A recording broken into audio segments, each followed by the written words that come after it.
ओम श्री गणेशाय नमः। ऐसा तो आप सब जानते हैं कि गणेश भगवान का मुख हाथी का है और एक दांत टूटा हुआ है।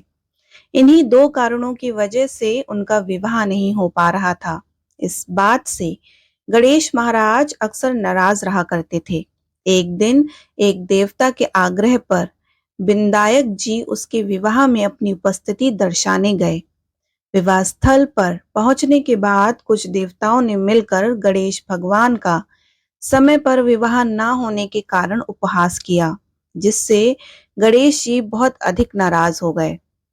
उसी दिन उन्होंने ठान लिया कि जब तक मेरा विवाह नहीं होगा, मैं किसी भी देवता का विवाह नहीं होने दूंगा। गणेश भगवान के पास विवाह और अन्न संदेश लाने का काम उनके प्रिय मूषक राज किया करते थे।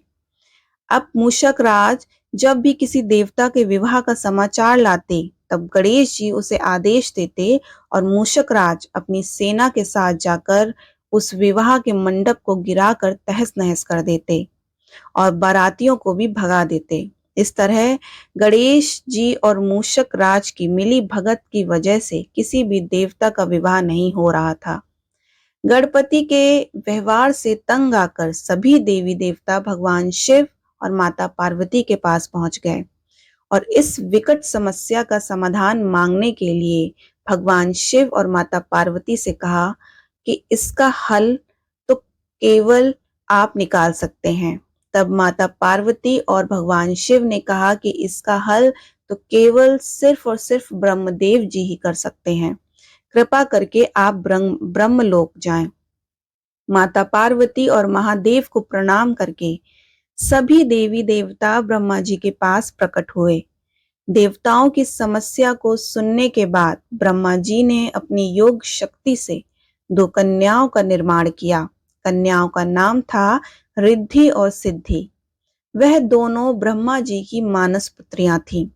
उन्हें लेकर ब्रह्मा जी गणेश महाराज के पास गए और उनसे अपनी पुत्रियों को ज्ञान एवं शिक्षा प्रदान करने का निवेदन करने लगे। ब्रह्मदेव जी का मान रखने के लिए एक दंत भगवान ने रिद्धि और सिद्धि को शिक्षा देना आरंभ किया।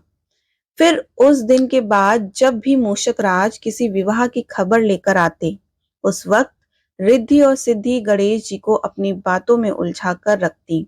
इस तरह गणेश जी का ध्यान किसी और विषय पर रहता और दूसरी तरफ देवताओं के विवाह संपन्न हो जाते। एक दिन बुद्धि के देवता भगवान गणेश जी को यह बात कि समझ में आ गई, लेकिन उनके क्रोध में आने से पहले ही ब्रह्मदेव अपनी दोनों पुत्रियों के साथ वहां प्रकट हो गए।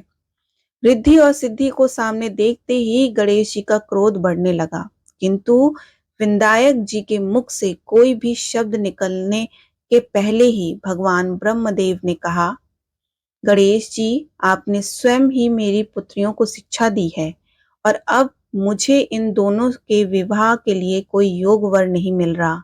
मेरी आपसे विनती है कि आप ही रिद्धि और सिद्धि से विवाह करके मुझे धन्य कीजिए।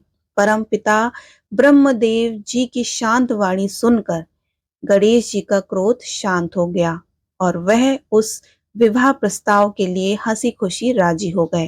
विवाह के बाद अपनी दोनों पत्नियों से उन्हें दो पुत्र प्राप्त हुए, जिनका नाम रखा गया शुभ और लाभ। तो यह थी भगवान गणेश जी के विवाह की कथा।